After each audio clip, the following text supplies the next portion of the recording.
প্রভু ভালোবাসি, তোমার দয়ায় অবিরত সারা জীবন আমায় ধরে রেখেছ। যখন আমি জেগে উঠি ও শয়নেতে যাই, আমি গাব তোমার দয়ার গুণগান। সারা জীবনে তুমি বিশ্বস্ত, সারা জীবনে তুমি সদা মঙ্গলময়। প্রতিটি নিঃশ্বাস দিয়ে আমি গেয়ে যাব তোমার দয়ার গুণগান। তোমার প্রেম আমায় অগ্নি দিয়ে নিয়েছ, কালো রাতে ছিলে সব সময় সাথে। তুমি হয়েছ পিতা, প্রিয় বন্ধু, বেঁচে আছি তোমার মহা করুণা। সারা জীবনে তুমি বিশ্বস্ত, সারা জীবনে তুমি সদা মঙ্গলময়। প্রতিটি নিঃশ্বাস দিয়ে আমি গেয়ে যাব তোমার দয়ার গুণগান।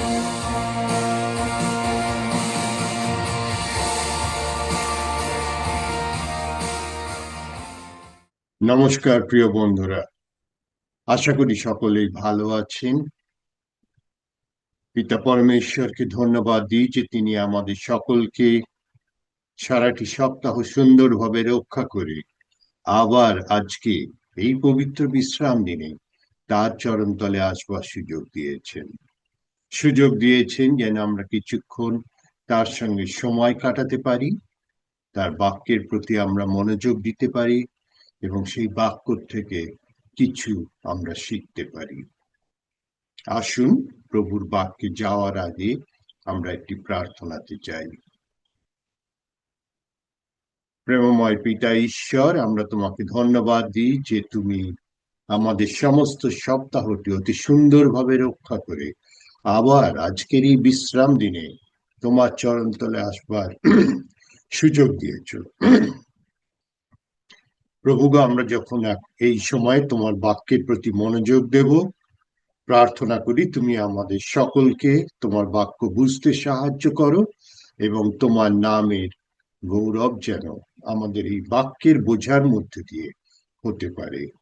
আমরা আমাদের সকলকে তোমার হাতে সমর্পণ করে দিয়ে এই প্রার্থনা আমাদের প্রভু যীশু খ্রিস্টের নামে চাইলাম, আমেন।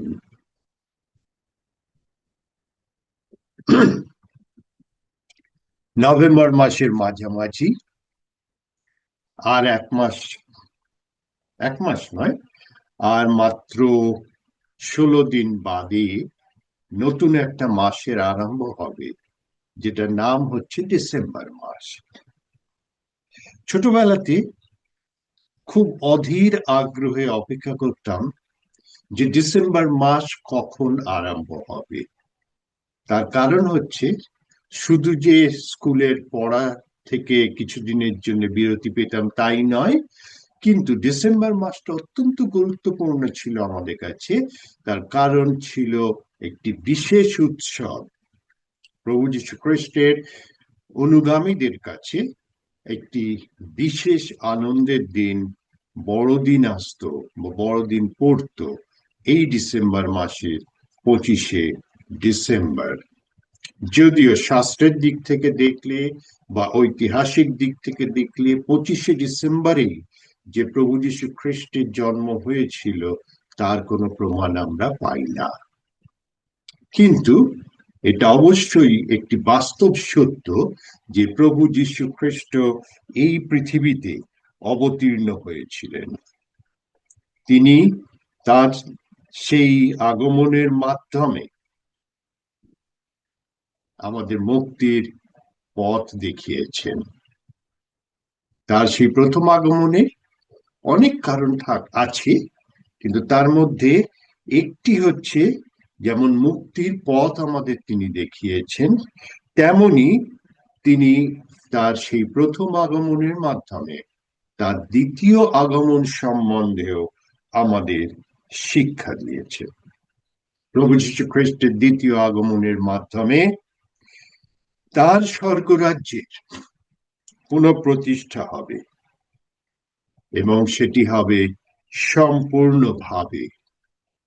সেই স্বর্গরাজ্যের অধিকারী হতে গেলে বা অংশীদারত্ব পেতে গেলে বা সেই স্বর্গরাজ্যের নিবাসী হতে গেলে আমাদের কিন্তু এখন থেকেই প্রস্তুত থাকতে হবে। কিভাবে আমরা প্রভু যীশু খ্রিস্টের সেই দ্বিতীয় আগমনের প্রস্তুতি নেব? প্রভু যীশু খ্রিস্টের শিষ্যরাও এই প্রশ্ন করেছিল।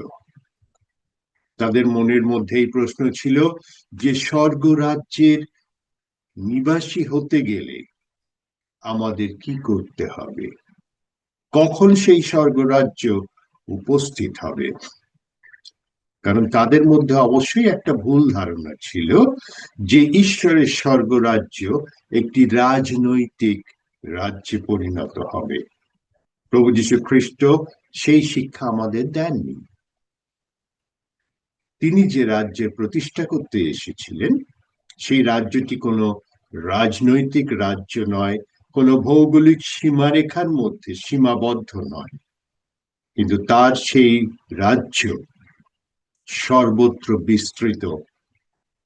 তার ব্যাপ্তি মেপে শেষ করা যাবে না। এবং তাই শিষ্যরা সেই ভুল বোঝার কারণে প্রভু যীশু খ্রিস্টকে জিজ্ঞাসা করেছিলেন যে প্রভু যীশু খ্রিস্টের দ্বিতীয় আগমনের সময় কি হবে, চিহ্ন কি হবে। প্রভু যীশু খ্রিস্ট তার সময় সম্বন্ধে এবং চিহ্ন সম্বন্ধে শিষ্যদের উপদেশ দিতে গিয়ে একটি গল্প বলেছিলেন। প্রসঙ্গত বলে রাখি, প্রভু যীশু খ্রিস্ট তার শিক্ষা বহু ক্ষেত্রেই এই ধরনের ছোট ছোট গল্পের মধ্যে দিয়ে মানুষের মনের মধ্যে গেঁথে দিয়েছিলেন। যে গল্পটি প্রভু যীশু খ্রিস্ট এখানে তার শিষ্যদের বলেছিলেন, সেটি লেখা আছে মথি লিখিত সুসমাচারের 25 অধ্যায়। মথি লিখিত সুসমাচারের 25 অধ্যায় 1 পদ থেকে। এবং আসুন আমি আপনাদের সেটা একটু পড়ে শোনাই।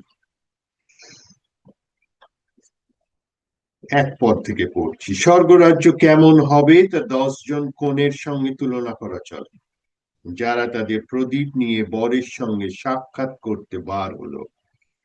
তাদের মধ্যে 5 জন ছিল নির্বোধ, আর অন্য 5 জন ছিল বুদ্ধিমতী। সেই নির্বোধ কনেরা তাদের বাতি নিল বটে, কিন্তু সঙ্গে তেল নিল না। অপরদিকে বুদ্ধিমতী কনেরা তাদের প্রদীপের সঙ্গে পাত্রেও তেল নিল। বর আসতে দেরি হওয়াতে তারা সকলেই তন্দ্রায় আচ্ছন্ন হয়ে পড়ল। কিন্তু মাঝরাতে চিৎকার শোনা গেল, দেখো বর আসছে, তাকে বরণ করতে এগিয়ে যাও। সেই কনেরা তখন উঠে তাদের প্রদীপ ঠিক করলো।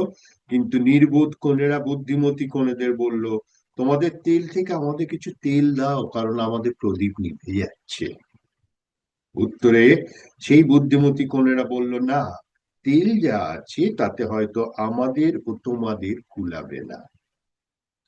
তোমরা বরং যারা তেল বিক্রি করে তাদের কাছে গিয়ে নিজেদের জন্য তেল কিনে আনো। তারা যখন তেল কেনার জন্য বাইরে যাচ্ছে, এমন সময় বর এসে উপস্থিত হলো। তখন যে কনেরা প্রস্তুত ছিল তারা বরের সঙ্গে বিয়ে বাড়িতে প্রবেশ করলো। তারপর দরজা বন্ধ করে দেওয়া হলো। শেষে অন্য কনেরা এসে বলল, শুনছেন, আমাদের জন্য দরজা খুলে দিন। কিন্তু এর উত্তরে বর বলল, সত্যি বলছি, আমি তোমাদের চিনি না। তাই তোমরা সজাগ থেকো, কারণ তোমরা সেই দিন বা মুহূর্তের কথা জানবে না কখন মানবপুত্র ফিরে আসবেন। কখন মানবপুত্র ফিরে আসবেন। সুন্দর একটি ছোট গল্প। এতে কয়েকটা শিক্ষা আমরা নিতে পারি। প্রথম শিক্ষা যেটা, সেটা হচ্ছে যে এই 10 জন কনে, তারা সকলেই জানতো যে বর আসবে, সেই বিষয়ে তারা নিশ্চিত ছিল। আমাদের মনে রাখতে হবে যে প্রভু যীশু খ্রিস্টের দ্বিতীয় আগমন হবেই।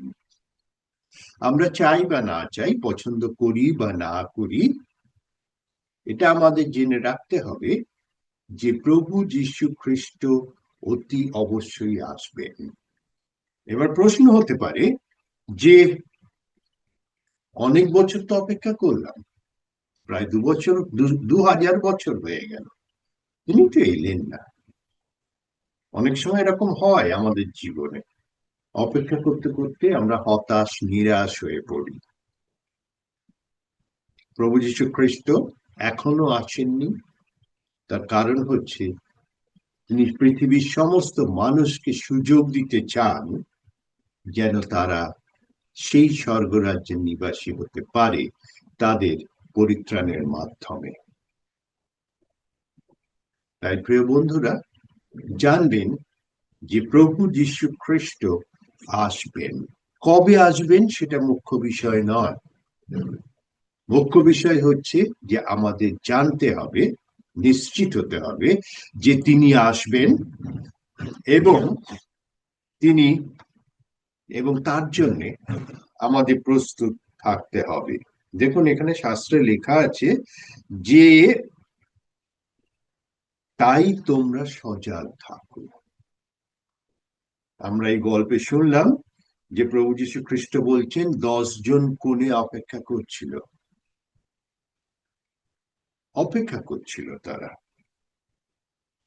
কিন্তু সেই অপেক্ষার মধ্যে একটা বিশেষত্ব ছিল, সেটা হচ্ছে যে 5 জন প্রস্তুত হয়ে এসেছিল।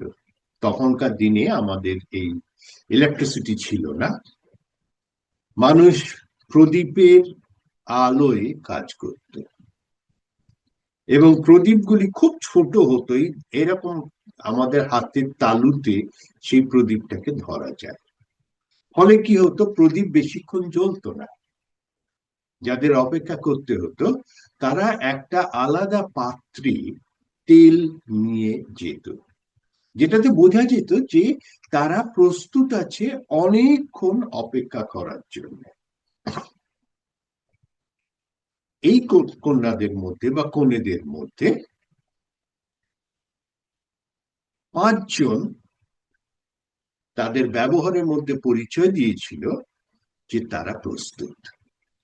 তাই তারা প্রদীপ যেমন এনেছিল, তেমনি প্রদীপের সাথে আলাদা একটা পাত্রে তেল নিয়ে এসেছিল।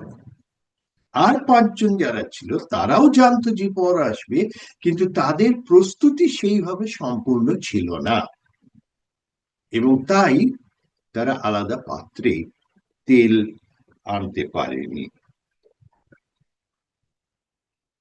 এবারে ঘটনা প্রবাহে আরেকটু এগিয়ে যাই আমরা। কনেরা অপেক্ষা করতে করতে ঘুমিয়ে পড়েছিল। এবার বর যখন এলো তখন শোরগোল পড়লো, বর এসে গেছে, বর এসে গেছে। সবাই তারা চিৎকার করে বলল যে দেখো, বর এসে গেছে। এখানে আর একটা ছোট শিক্ষা আমি পেয়েছি, সেটি হচ্ছে যে প্রভু যীশু খ্রিস্ট যখন আসবেন তখন কিন্তু সকলে দেখতে পাবে। তার সেই আশাটা কোনো গোপন ঘটনা হবে না, তার সেই আশাটা সকলকে জানান দিয়ে হবে। এবং তারপরে তখন কি করলো, সেই কনেরা উঠে তাদের প্রদীপ ঠিক করলো, কিন্তু যারা তেল আনেনি, যারা প্রস্তুত হয়ে আসেনি, তারা সেই সময় লক্ষ্য করলো যে তাদের কাছে তেল নেই এবং তাদের প্রদীপের তেলও ফুরিয়ে গেছে। তারা তখন তাদের বন্ধুদের বলল যে তোমাদের থেকে আমাদের কিছু তেল ধার দাও। কিন্তু যারা প্রস্তুত হয়ে এসেছিল তারা তেল দিতে স্বীকার করলো না। প্রস্তুতি ধার করে করা যায় না। আমাদের প্রত্যেককে নিজেদের ব্যক্তিগতভাবে প্রস্তুত হতে হবে। অন্য কারোর প্রস্তুতিতে আমরা প্রস্তুত হতে পারবো না।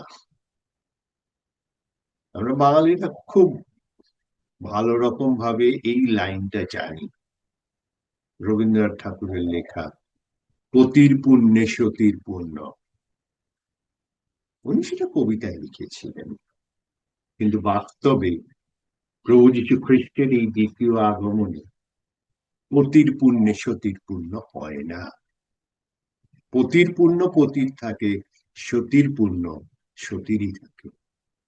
প্রস্তুতিটা ব্যক্তিগতভাবে করতে হবে, সেটাকে ধার করে কাজ চালানো যায় না। এবং দেখুন আর একটা জিনিস, সেখানে বর যখন এসে গেল, প্রস্তুতি না থাকলে সেই মুহূর্তে আর কিছু করার নেই। প্রভু যীশু খ্রিস্ট যখন আসবেন, তখন কিন্তু তিনি একবার এসে গেলে তখন আর আমাদের কিছু করার থাকবে না। আমাদের প্রস্তুতিটা আগের থেকেই নিয়ে রাখতে হবে। এবং এটি একটি বাস্তবসম্মত ঘটনা যে প্রস্তুতি কোনোভাবেই শেষ মুহূর্তে নেওয়া যায় না। প্রস্তুতি নিতে গেলে আমাদের আগের থেকেই প্রস্তুত হতে হবে। যারা প্রস্তুত ছিল তারা সেই বিবাহ অনুষ্ঠানে যোগ দিতে পারলো, এবং যোগ দেওয়ার পরে তারা যখন ভেতরে চলে গেল তখন দরজা বন্ধ হয়ে গেল। প্রভু যীশু খ্রিস্ট একবার এসে গেলে তখন আর আমাদের কিছু করার থাকবে না। তাই আমি বারবার যে কথাটা আমাদের মনে করিয়ে দিতে চাই, যে প্রভু যীশু খ্রিস্টের দ্বিতীয় আগমন হবে এবং তার জন্যে আমাদের প্রস্তুত হতে হবে, আগের থেকে প্রস্তুত হতে হবে। তবেই আমরা তার সেই দ্বিতীয় আগমনের আনন্দটা উপভোগ করতে পারব। ঠিক যেমন আজকের দিনে মানুষ প্রস্তুত হচ্ছে ডিসেম্বর মাসের বড়দিন উদযাপনের জন্য, আনন্দ করার জন্য। প্রভু যীশু খ্রিস্টের দ্বিতীয় আগমনের সহভাগী হতে গেলে আমাদের প্রস্তুতিটা এখন থেকেই হওয়ার প্রয়োজন আছে। আমি বারবার প্রস্তুতি শব্দটা উচ্চারণ করছি, কিন্তু প্রস্তুত আমরা হব কিভাবে? এই একই অধ্যায় অর্থাৎ মথি 25 অধ্যায়ে আমরা যদি একটু এগিয়ে যাই, তাহলে আমরা দেখব যে প্রভু যীশু খ্রিস্ট কিভাবে আমাদের প্রস্তুত হতে বলেছেন। আসুন আমরা দেখি এই একই অধ্যায়ের অর্থাৎ 25 অধ্যায়ের 32 পদ থেকে। সেখানে এই কথা লেখা আছে, তখন সমস্ত জাতি তার সামনে জড়ো হবে। সমস্ত জাতি, লক্ষ্য করবেন, কোন জাতি ধর্ম বিচার করে মানুষকে আলাদা করা হবে না। সমস্ত জাতি মানুষকে তার সামনে জড়ো করা হবে। রাখাল যেমন ভেড়া ও ছাগল আলাদা করে, তেমনি তিনি সব লোককে দুভাগ করবেন। অর্থাৎ দুটো দলে আলাদা করা হবে। তিনি নিজের ডান দিকে ভেড়াদের রাখবেন, বাঁ দিকে ছাগলদের রাখবেন। এরপর রাজা তার ডান দিকে যারা, তাদের বলবেন, আমার পিতার আশীর্বাদ পেয়েছো, তোমরা এসো, জগৎ সৃষ্টির শুরুতেই রাজ্য তোমাদের জন্য প্রস্তুত করা হয়েছে, তার অধিকার গ্রহণ করো। স্বর্গরাজ্যে প্রবেশের অধিকার প্রভু যীশু খ্রিস্ট আমাদের দিচ্ছেন। এটা কোনো দান নয়, মনে রাখবেন, তিনি আমাদের অধিকার দিচ্ছেন। কারণ আমি ক্ষুধিত ছিলাম, তোমরা আমায় খেতে দিয়েছিলে, আমি পিপাসিত ছিলাম আর তোমরা আমাকে পান করবার জল দিয়েছিলে, আমি অচেনা আগন্তুক রূপে এসেছিলাম আর তোমরা আমায় আশ্রয় দিয়েছিলে। যখন আমার পরনে কোনো কাপড় ছিল না, তখন তোমরা আমাকে পোশাক পরিয়েছিলে, আমি অসুস্থ ছিলাম, তোমরা আমার সেবা করেছিলে, আমি কারাগারে ছিলাম, তোমরা আমায় দেখতে এসেছিলে। এর উত্তরে যারা ভালো তারা বলবে, প্রভু, কখন আমরা আপনাকে ক্ষুধার্ত দেখে খেতে দিয়েছিলাম, পিপাসিত দেখে জল পান করতে দিয়েছিলাম? কখনই বা আপনাকে অচেনা আগন্তুক দেখে আতিথেয়তা করেছিলাম, অথবা আপনার পরনের কাপড় নেই দেখে পোশাক পরিয়েছিলাম? আর কখনই বা অসুস্থ বা কারাগারে আছেন দেখে আপনাকে দেখতে গিয়েছিলাম? এর উত্তরে রাজা তাদের বলবেন, আমি তোমাদের সত্যি বলছি, আমার এই তুচ্ছতমদের মধ্যে যখন কোনো একজনের প্রতি তোমরা এরূপ করেছিলে, তখন আমারই জন্য তা করেছিলাম। এরপর রাজা তার বাম দিকের লোকেদের বলবেন, ওহে অভিশপ্তরা, তোমরা আমার কাছ থেকে দূর হও, দিয়াবল ও তার দূতদের জন্য যে ভয়াবহ অনন্ত আগুন প্রস্তুত করা হয়েছে তার মধ্যে গিয়ে পড়ো। কারণ আমি যখন ক্ষুধার্ত ছিলাম তখন তোমরা আমায় খেতে দাওনি, আমার যখন পিপাসা পেয়েছিল তখন আমার জল দাওনি, আমি অচেনা আগন্তুক রূপে এসেছিলাম, কিন্তু তোমরা আমার আতিথেয়তা করনি, আমার পোশাক ছিল না, কিন্তু তোমরা আমাকে পোশাক দাওনি, আমি অসুস্থ ছিলাম ও কারাগারে গিয়েছিলাম, কিন্তু তোমরা আমার খোঁজ নাওনি। এর উত্তরে তারা তাকে বলবে, প্রভু, কবে আপনাকে ক্ষুধার্ত কি পিপাসিত কি আগন্তুক রূপে দেখে, অথবা কবেই বা আপনার পরনে কাপড় ছিল না, আপনি অসুস্থ ছিলেন ও কারাগারে গিয়েছিলেন বলে আমরা আপনার সাহায্য করিনি?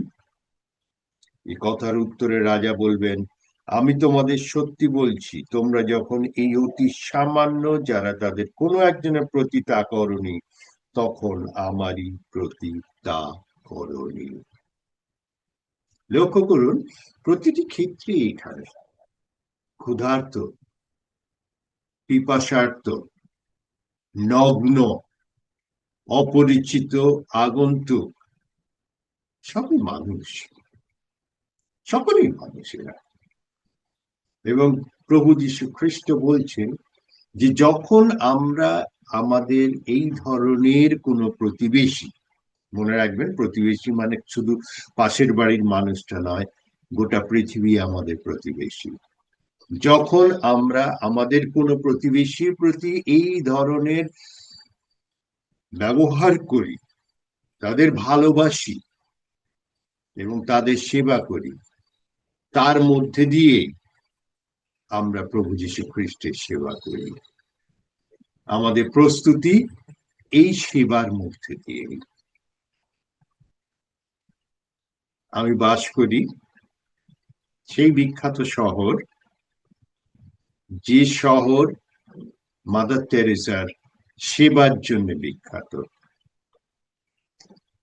এই বাক্যগুলি তার কাজের মধ্যে দিয়ে আমরা দেখতে পাই।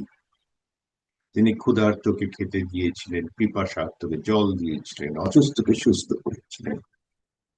শুধু তাই নয়, এইভাবে অনেকে অনেকে সেবা করে চলেছেন নিরলস ভাবে মানুষের।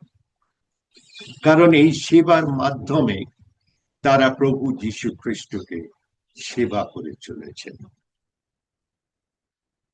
এই সেবাটা স্বতঃস্ফূর্ত, কোন রকম কোনো জোর জবরদস্তি এর মধ্যে নেই, কিন্তু এই সেবাটা স্বতঃস্ফূর্ত, এবং সেটার উৎস কিন্তু প্রভু যীশু খ্রিস্ট। আমরা যদি প্রভু যীশু খ্রিস্টকে ভালো না বাসতে পারি, তাহলে কিন্তু এই সেবাটা আমাদের মনের ভিতর থেকে উঠে আসবে না। তখন সেটা একটা লোক দেখানো ঘটনা হবে। প্রভু যীশু খ্রিস্ট কিন্তু চান না যে আমরা কোনো লোক দেখানো অভিনয় করি, কিন্তু মানুষের এই সেবাকে যেন আমরা আমাদের ধর্ম হিসাবে গ্রহণ করে তাকে ভালোবেসে তাকে ভালোবেসে এই সেবার কাজটা করি। যোহন লিখিত সুসমাচারের 10 অধ্যায় 10 পদে লেখা আছে, প্রভু যীশু খ্রিস্ট বলছেন সেখানে যে আমি এসেছি মানুষ যেন জীবন পায় এবং জীবনের উপচয় পায়।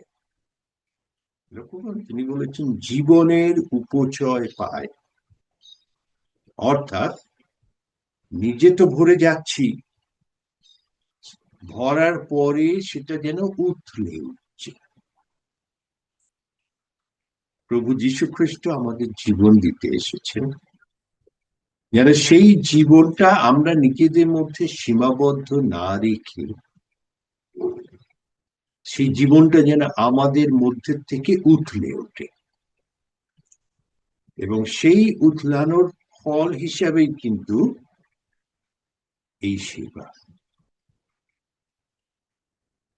অর্থাৎ ভারতীয় দর্শনে যেমন বলে ভক্তিযোগ এবং কর্মযোগ,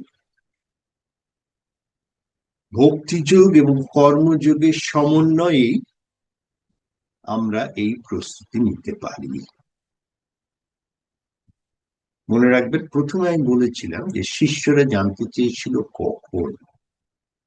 যদি সময়টা আগের থেকে জানা যায়, আমার এক বন্ধু আসছেন আজ রাতে, আমি এখনো পর্যন্ত জানি না তিনি এই শহরে কখন পৌঁছবেন।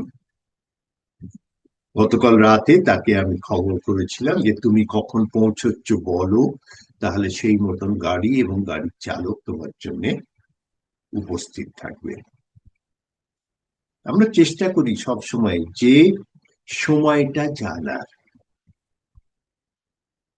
প্রভু যীশু খ্রিস্ট এই গল্পের মাধ্যমে কিন্তু আমাদের বলেননি যে কখন তিনি আসছেন বা কবে আসছেন, তিনি বলেছেন জেগে থাকো, অর্থাৎ প্রস্তুতিটা যেন সব সময় থাকে। মনে রাখবেন, প্রস্তুতিটা যেন সব সময় থাকে, অর্থাৎ আমাদের সেবাটা তাৎক্ষণিক হবে না, আমাদের সেবাটা সব সময়ের জন্য চলতে থাকবে, এবং এই সেবাটা একমাত্র আসতে পারে যদি আমরা প্রভু যীশু খ্রিস্টের সঙ্গে যুক্ত থাকি। তার থেকে আমরা যদি সেই শক্তিটাকে নিতে পারি, জীবনটাকে নিতে পারি,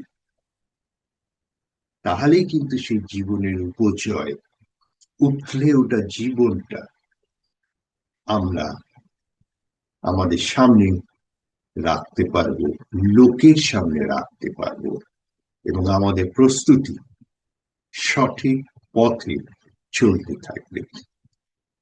ভক্তিযোগ, কর্মযোগ, এই দুটো সংমিশ্রণে আমাদের প্রস্তুতি সম্পূর্ণ হবে, চলতে থাকবে। সেটা প্রভু যীশু খ্রিস্ট যতদিন না আসেন বা আমরা যতদিন এই পৃথিবীর বুকে থাকি না কেন, তিনি যেদিন আসবেন, তিনি সেদিন আমাদের যে পুরস্কার আমাদের প্রাপ্য, সেই পুরস্কার আমাদের সকলকে দেবেন। আমার এই প্রার্থনা যে প্রভু যীশু খ্রিস্টের আগমনের জন্য, দ্বিতীয় আগমনের জন্য আমরা যেন সব সময় প্রস্তুত থাকতে পারি। আসুন আমরা প্রার্থনায় যাই।